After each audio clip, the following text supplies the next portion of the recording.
बिस्मिल्लाहिर्रहमानिर्रहीम और अस्सलाम वालेकुम। 25 दिसंबर और पाकिस्तान में बुध की शाम। आज अभी तक की अहम खबरें और मेरा तज्जिया। सबसे पहले तो आज 25 दिसंबर है। पूरी दुनिया में जहाँ जहाँ पर भी लोग क्रिसमस सेलिब्रेट कर रहे हैं उनको हमारी तरफ से ढेरों मुबारकबाद। आज कायदे आज़म रहमतुल्लाह अलैह का यौम पैदाइश भी है। इस सिलसिले में पूरे पाकिस्तान को उनका यौम पैदाइश भी मुबारक हो। अब चलते हैं आज की अहम खबरों की तरफ। आज की पहली खबर हम आपके सामने रायबंद जाती उमरा से रखेंगे। बड़ा ही सिजलिंग किस्म का स्कैंडल है, आप सुनेंगे भी और सर धुनेंगे भी। इसके साथ साथ ये भी बता दूं कि आने वाले चंद दिन में हम मरियम नवाज साहबा के जो करीबी हल्के हैं उनसे रिलेटेड कुछ स्कैंडल्स आपके सामने रखने जा रहे हैं।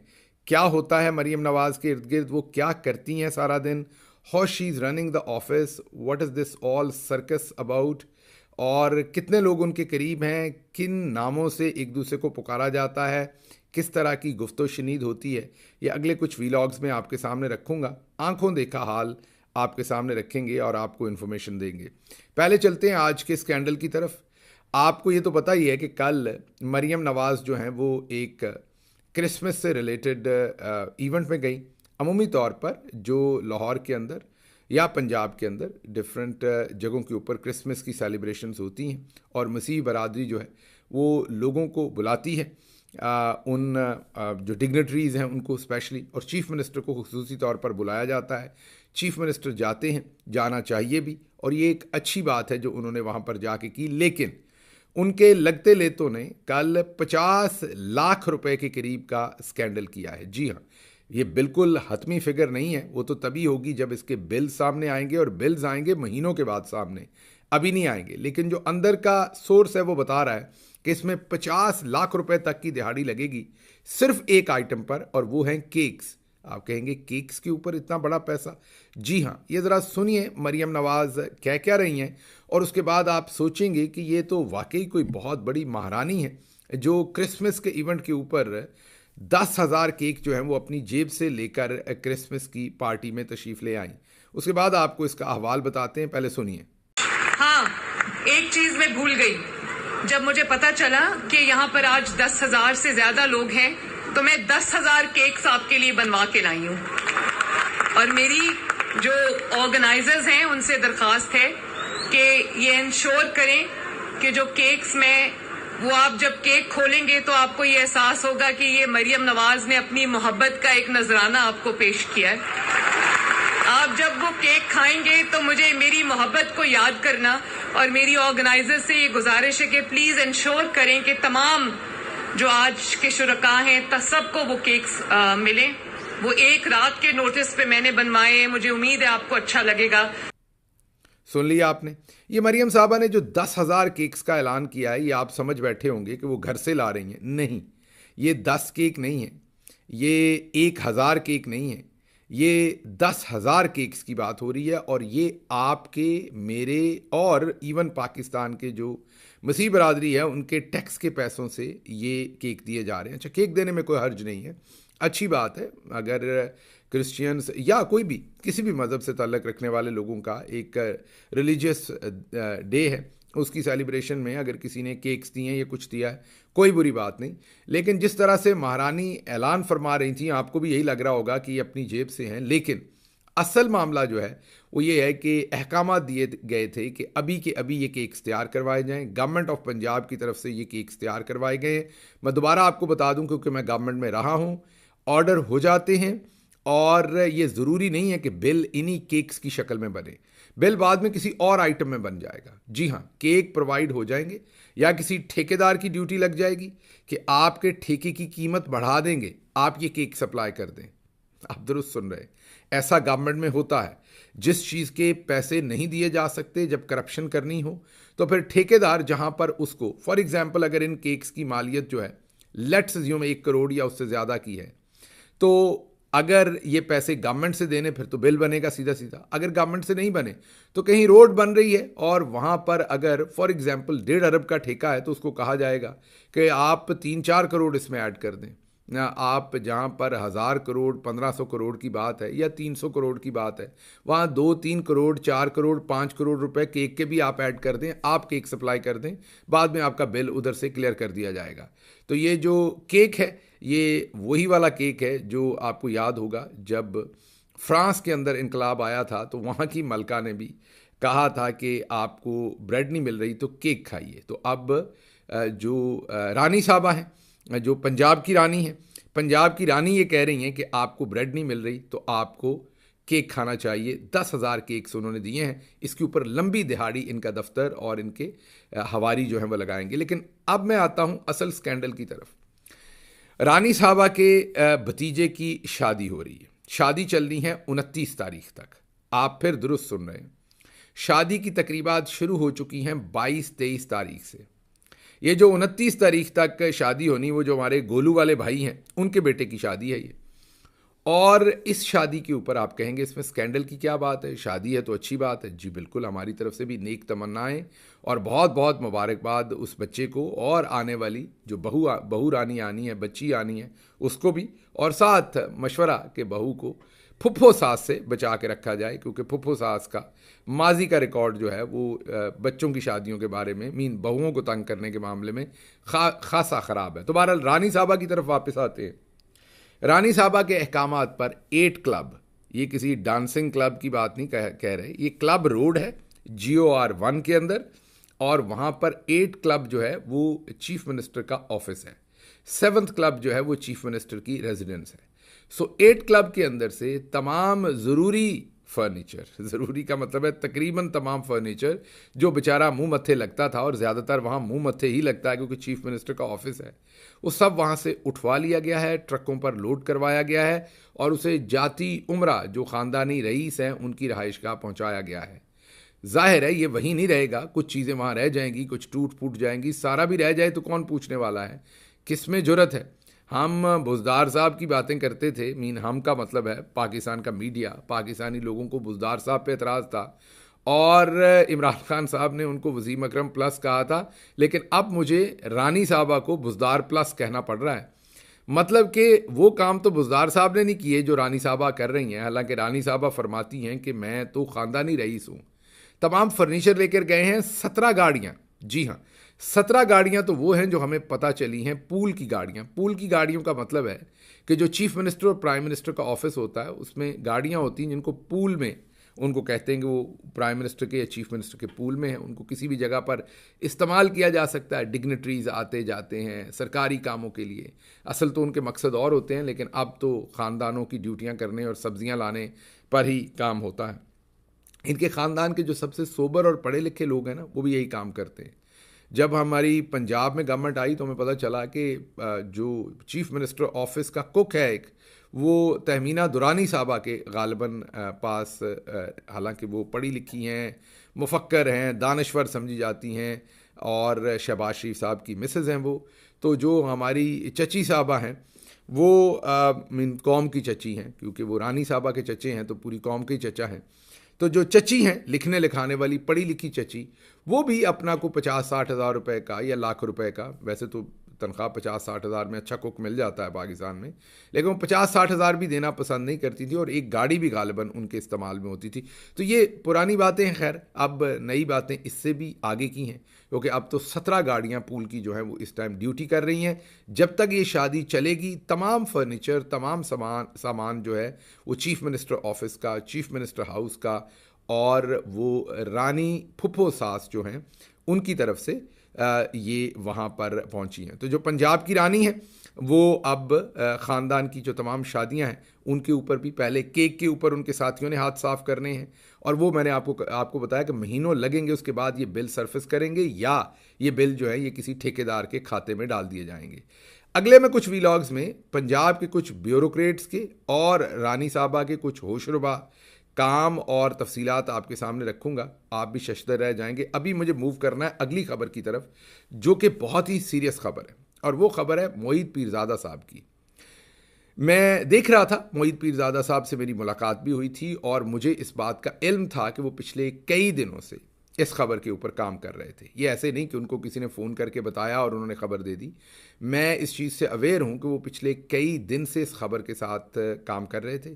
कई लोगों से उनकी बात हो रही थी, उन्होंने मुझे बताया भी था कि ये खबर है मेरे पास, लेकिन अभी मैं ये खबर नहीं दे सकता क्योंकि मैं इसके मुसद्दका होने की तस्दीक कर रहा हूँ और जो मेरे सोर्सेज हैं उनको कई जगहों से चेक कर रहा हूँ। खबर उन्होंने ये दी है कि डी चौक के ऊपर जो कत्लो गारत हुई थी वहाँ पर एक तो 12 लाशें जो लोगों के हाथ हवाले कर दी गई, वो सारी तो मगरब से पहले की थी ना। आपको हमने बताया 26 तारीख की मगरब से पहले वो लाशें तो सरफेस हो गई, दफना भी दी गई। वो 12 तारीख से पहले की थी, 26 तारीख को शाम 7 बजे से पहले की थी 12 लाशें।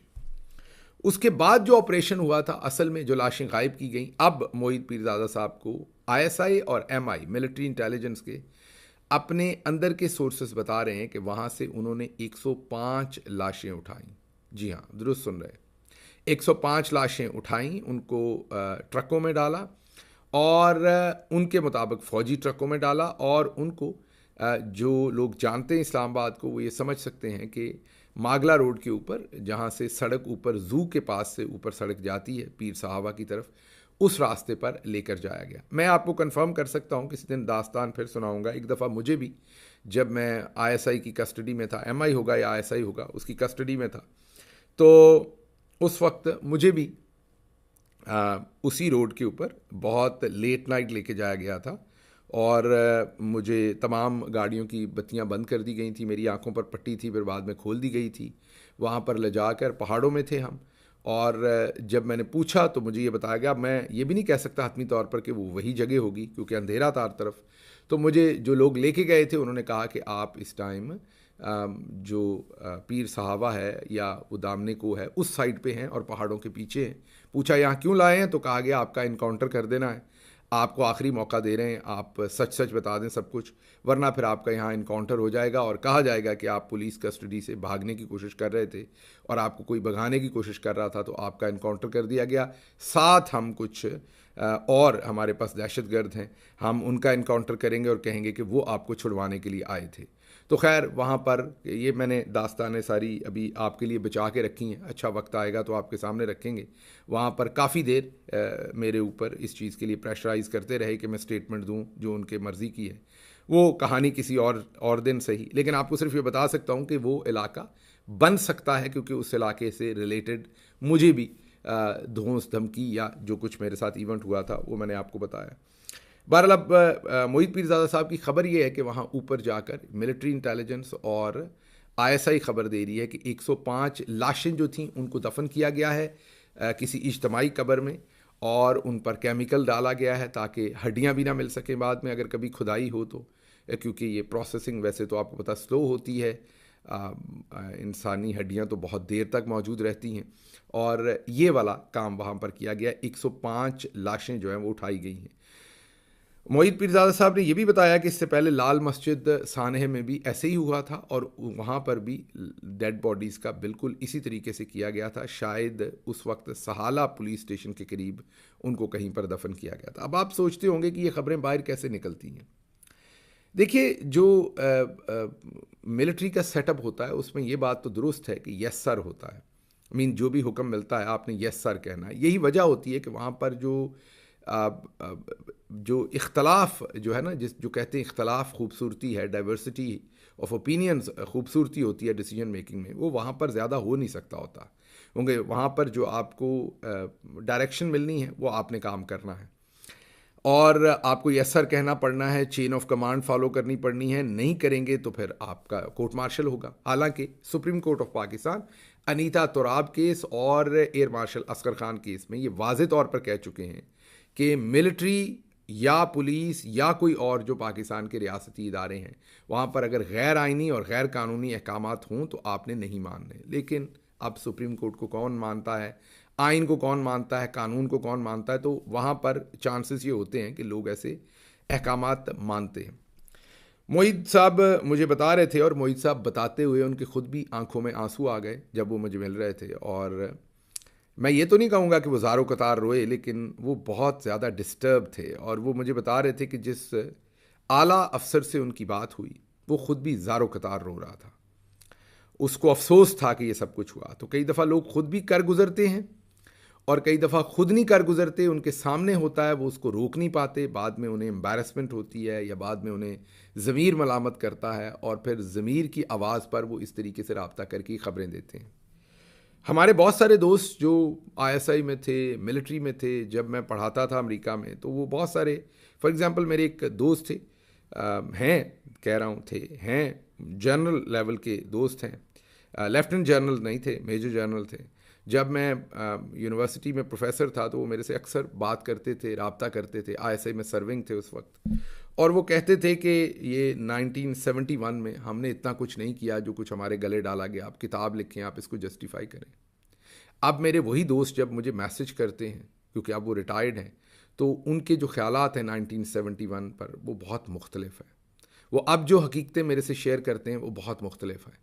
तो इस तरह से जब आप कई दफ़ा सेंटर ऑफ द स्टेज होते हैं तो आप चीज़ों को और तरह से देखते हैं, जब उससे हट के देखते हैं तो आप और तरह से देखते हैं। पीटीएसडी के भी आप शिकार होते हैं और वो आप नज़र भी आता है। लेकिन बहरहाल इसमें बहस में नहीं जाता कि ये किसी ने अब क्यों बताया और तब क्यों नहीं बताया, लेकिन ये एक सिजलिंग किस्म की, एक बोन चिलिंग इन्फॉर्मेशन है, तकलीफ़देह है, जो मैं आपसे भी शेयर कर रहा हूँ। लेकिन ये इन्फॉर्मेशन अब आ रही है और मैं आपको ये बात ज़रूर बता सकता हूँ कि मोहित पीरज़ादा क्योंकि इस स्टोरी पर काम कर रहे थे, मेरी उनसे कई दफ़ा इसके ऊपर बात हुई, मुलाकात एक दिन हुई, उसमें भी ये बात हुई, and I found him very disturbed, क्योंकि आप बेशक जर्नलिस्ट हैं लेकिन आप इंसान हैं सबसे पहले। तो जब आपको ऐसी ग्राफिक इन्फॉर्मेशन मिलती है और आपको ये भी पता हो कि आपका सोर्स वेल प्लेस्ड है और बहुत ज़िम्मेदार है, तो फिर आपके लिए तकलीफ़ जो है वो कई गुना ज़्यादा आपकी बढ़ जाती है। बहरहाल अगली ख़बर की तरफ आते हैं। अगली ख़बर है, ख़बरें आज बहुत थीं लेकिन वक्त ख़त्म हो जाता है, शायद मैं लंबी बात कर जाता हूँ या ख़बरें ऐसी होती हैं, I get driven into them. आज बहुत सारी ख़बरें थी जो मैंने आपसे शेयर करनी थी। अगली ख़बर है कि पाकिस्तान ने अफ़गानिस्तान में टारगेटेड कार्रवाइयाँ की हैं, 27 वहाँ पर पता चल रहा है कि ख़वातीन भी मारी गई हैं। अब अफ़गानिस्तान आगे से कह रहा है कि हम इसको जवाब देंगे जो अफ़गान गवर्नमेंट है।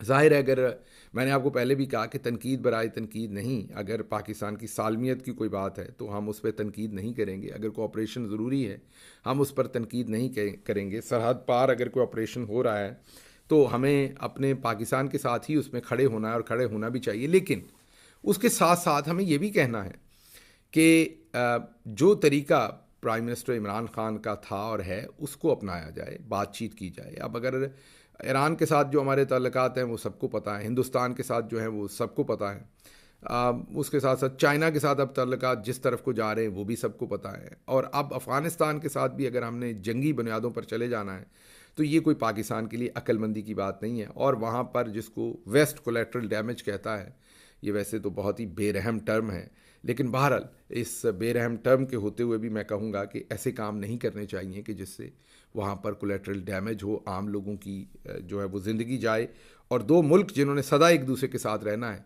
वहाँ पर एक ऐसी दुश्मनी बन जाए कि अब जैसे अफ़गान गवर्नमेंट कह रही है कि हम इन हमलों का बदला लेंगे। शायद जो पाकिस्तान के दुश्मन हैं वो चाहते हैं कि अफ़गानिस्तान और पाकिस्तान लड़े, और ज़ाहिर है अफ़गानिस्तान में से बहुत सारी कार्रवाइयाँ भी इसीलिए करवाई जा रही होंगी।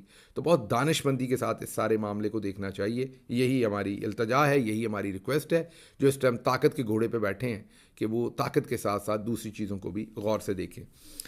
अगली ख़बर जो आपके सामने रखनी है वो ख़बर मैंने नुसरत जावेद साहब के कुछ क्लेम रखने थे। वैसे तो उन्होंने हमने एक ट्वीट किया था जिसमें उन्हें मिलिट्री बैक्ड जर्नलिस्ट कहा, जो कि मेरे ख्याल में कहना बनता है क्योंकि वो पिछली काफ़ी देर से मुनीफ फ़ारूक की तरह और दूसरों की तरह, हालांकि पूरी ज़िंदगी उन्होंने इसी चीज़ का क्लेम किया है नुसरत साहब ने कि वो एंटी इस्टेब्लिशमेंट जर्नलिस्ट है, और समहाउ अनफॉर्चुनेटली आजकल वो जिस अखबार में लिखते हैं वो भी प्रो इस्टेब्लिशमेंट है। उसको जो कंट्रोल करते हैं नवाए वक्त, उसको कंट्रोल करते हैं, मेरी इतला के मुताबिक एक चौधरी साहब है लाहौर के, वो उसे कंट्रोल करते हैं आजकल, और वो बहुत ही इस्टेब्लिशमेंट के घर के आदमी हैं, चिड़िया घर के आदमी हैं। इन सब बातों के बावजूद कि नुसरत जावेद साहब कहाँ काम करते हैं, वो किससे कंट्रोल हो रहे हैं, उनका हैंडलर कौन है, वो क्योंकि माजी में अपने आप को एंटी इस्टेब्लिशमेंट कहते रहे हैं और बुज़ुर्ग भी हैं, हम उनका एहतराम भी करते हैं, ये जानते हुए भी कि वो हैप्पी आवर्स के बहुत शौकीन हैं, सरे शाम खांसी का शरबत बहुत ज़्यादा पी लेते हैं, मुफ्त में पीते हैं, और एम्बेसीज़ में जाके जब उन्हें बाहर का बना हुआ वलैती शरबत मिलता है तो वो बहुत ज़्यादा मकदार में पी लेते हैं, और उसके बाद उनको समझ नहीं आती मैंने क्या कहना, फिर अबा तबा बोलते हैं। माजी में हमने बहुत कुछ देखा। ये आपके सामने एक क्लिप रख देते हैं जब वो शहरी रहमान साहबा के साथ ही उन्होंने मैं क्या कहूँ इस लफ्ज़ को, इसको मैं फ्लर्ट कहूँ, या मेरा ख्याल फ्लर्ट तो थोड़ा सा फिर भी ग्रेसफुल लफ्ज़ है, ग्रेसफुल नहीं है लेकिन बहरहाल फिर भी ग्रेसफुल है, जो वो नेशनल टेलीविज़न के ऊपर कोई भी टेलीविज़न जो पूरे मुल्क में जाता है उसे नेशनल टेलीविज़न ही कहा जाता है टर्मिनोलॉजी में। कई लोग कहते हैं कि पीटीवी सिर्फ नेशनल टेलीविज़न, तो उनकी करेक्शन के लिए नेशनल टेलीविज़न के ऊपर वो एक ख़ातून के साथ ज़ाहिर है उस टाइम वो खांसी का शरबत उन्होंने पिया होगा, वरना ऐसी बात होश में पाकिस्तानी सोसाइटी में तो कोई नहीं करता।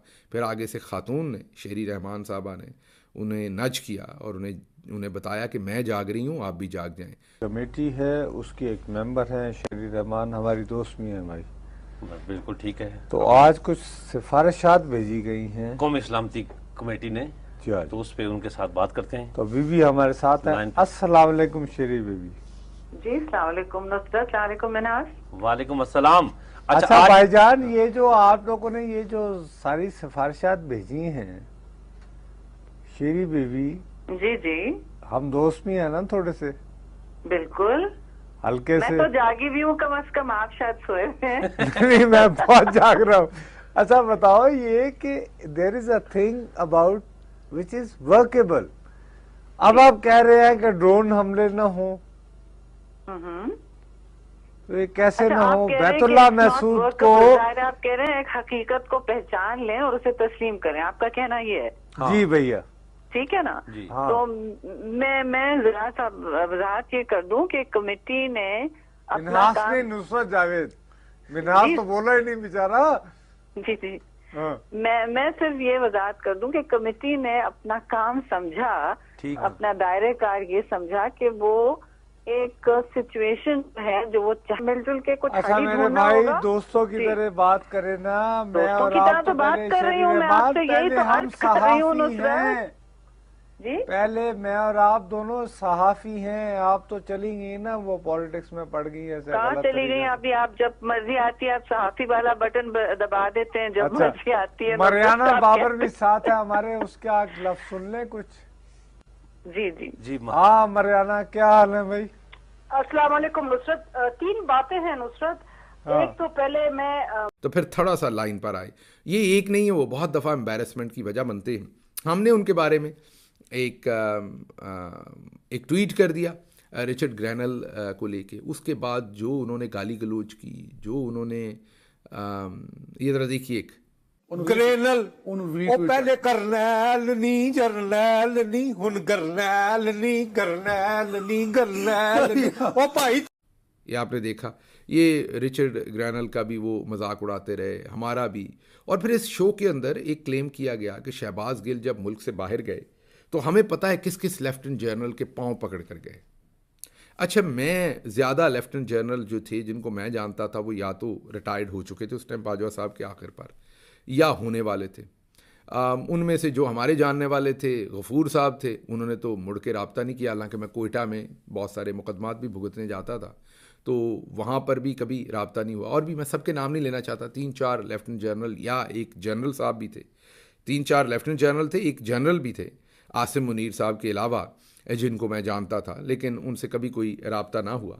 अब इन्होंने क्योंकि क्लेम किया है तो ये नुसरत भी हैं और जावेद भी हैं, तो नुसरत को चलें छोड़ दें। नुसरत तो सरे शाम ही बेचारी लुट जाती है किसी न किसी हैप्पी आवर्स की जगह के ऊपर, तो चलें जावेद तो रहते ही हैं। तो अब ये जावेद साहब की लाज रखते हुए अगर ये वाकई सहाफ़ी हैं तो उसका नाम ज़रूर लें लेफ्टिनेंट जनरल का, जिसके कदम पकड़कर या जिससे मिन्नत समाजत करके मैं पाकिस्तान से बाहर आया। मैं आपको अभी बता देता हूँ कि ये कभी नाम नहीं लेंगे, क्योंकि ये पाकिस्तानी मीडिया का पुराना ज़माना है, इन्हें नहीं पता। वो डॉक्टर मोईद कहते हैं ना कि अब social media is the media. इनको पुरानी आदत है, किसी के साथ कुछ भी कह दो, कुछ भी बोल दो, और कौन सा किसी ने पूछना है। तो अब मैं इनका पीछा करूँगा। आपने ज़रूर क्योंकि जनरल ज़्यादा तो होते नहीं लेफ्टिनेंट जनरल, तो आप लेफ्टिनेंट जनरल का नाम लेंगे तो हम पहले तो क्योंकि आप ये मौका देंगे हम, तो हम उस, क्योंकि जनरल फैज़ का मैं कभी भी पसंदीदा नहीं था और ना वो मेरे पसंदीदा थे। मैं आपको बड़ा क्लियर, बहुत सारे लोगों को शायद गलतफहमी हो, हमारी हुकूमत के वो करीब रहे या नहीं रहे इस बारे में मैं नहीं कहता, लेकिन वो ना मुझे पसंद करते थे ना मैं उन्हें पसंद करता था। आज मैं उन पर हमले इसलिए नहीं करूँगा कि वो आज मुसीबत में हैं, कभी अच्छे वक्त में आएंगे तो फिर हम उनके साथ बातचीत करेंगे, जो हमारा दिल करेगा, जो उनका करेगा वो करेंगे। इस वक्त मैं उनके ऊपर कोई बात नहीं करूँगा। तो बाकी अगर उनके अलावा कोई लेफ्टिनेंट जनरल आपको लगता है कि जिन्होंने मुझे वहाँ से निकलवाने में मदद की या मैंने उनसे मदद सीख की, तो आप ज़रूर नाम बताइए, तो हम उन लेफ्टिनेंट जनरल साहब का पूरा कच्चा चट्ठा जो है वो यहाँ रखेंगे। और इससे एक तो पता चल जाएगा कि हम किसी के एहसानमंद नहीं हैं, और दूसरा उनसे भी ये एक्सपेक्ट करेंगे कि वो पब्लिक में आके आपके इस जो आपकी ये स्टेटमेंट है इसको रिफ्यूट करें या एक्सेप्ट करें और सबूत दें कि ऐसा हुआ है। तो हम तो आपके सामने कैमरे की आंखों में आंखें डाल के कह रहे हैं कि हमने किसी भी लेफ्टिनेंट जनरल से मदद लेकर हम मुल्क से बाहर नहीं आए। जो आए वो सारी दुनिया को पता है। मुझे और इमरान रियाज़ को इकट्ठे ही हमारा मुकदमा था हाई कोर्ट में। उन्होंने उम्रा करने जाना था, मैंने मुल्क से बाहर आना था। 9 मई नहीं हुआ था। हाई कोर्ट के 3 जजेस का लार्जर बेंच था। ये कहानी बहरहाल इस लाहौर में सबको पता है। बिलाल सईद कमियाना जो CCPO हैं उनको भी पता है, मेरे वकला को भी पता है। उनके दफ्तर में बैठ के जहाँ पर लियाकत और कामरान DIG तमाम लोग बैठे थे, वहाँ पर क्या गुफ्तो शनीद हुई, क्या ISI का पैगाम आया, फिर मैं कैसे बाहर निकला, फिर कैसे पूरा एयरपोर्ट सस्पेंड हुआ उस दिन, ये कहानी सबको पता है। लेकिन बहरहाल मैं फिर भी आपको दावत देता हूँ कि आप ज़रूर लोगों को उन लेफ्टिनेंट जनरल साहब का नाम बताइए। अगर आपने नाम बताया अगले 2-3 प्रोग्राम्स पे, तो फिर मैं, वो कहते थे ना तहरीक लब्बैक वाले, आया जे गौरी, तो फिर मेरी तरफ से कई गौरी आएंगे। मैं फ़िलहाल आप कहेंगे ब्लैकमेलिंग कर रहे हैं, तो इसलिए फ़िलहाल आपके बारे में कोई बात नहीं कर रहा। आपसे एक्सपेक्ट कर रहा हूं कि आप उन लेफ्टिनेंट जनरल साहब का अब नाम लेंगे। अगर आपने नाम ना लिया तो मैं बुढ़ापे में आपकी जो नुसरत है और आपके जो जावेद हैं उन दोनों को रोज़ याद करवाऊंगा कि आपने TV प्रोग्राम हैप्पी आवर से पहले करना है। शराब नोशी या खांसी का शरबत या नींद की दवाई या कोई भी काम किसी शख्स का ज़ाती काम हो सकता है, लेकिन जब उसने नेशनल टेलीविज़न पे आना है तो उसने एथिक्स को मद्देनज़र रखना है, ज़ुबान को मद्देनज़र रखना है, उसे थोड़ा सा बिहेव करना चाहिए। क्योंकि पब्लिक TV बहरहाल उसके मालकान को सोचना पड़ेगा कि ये किस तरह से मामलात जो हैं वहाँ चलते हैं। अब मुझे ये भी नहीं पता कि वहाँ चाय के कप में भी कुछ डाल के रखा होता है सामने, जो इतना चढ़ जाता है सर को कि ये भी याद नहीं रहता कि सामने कैमरा है। बहरहाल इसके ऊपर मज़ीद बात करेंगे। फ़िलहाल मुझे यहाँ से इजाज़त दीजिए। अल्लाह आपका हामी और नासिर हो। पाकिस्तान जिंदाबाद।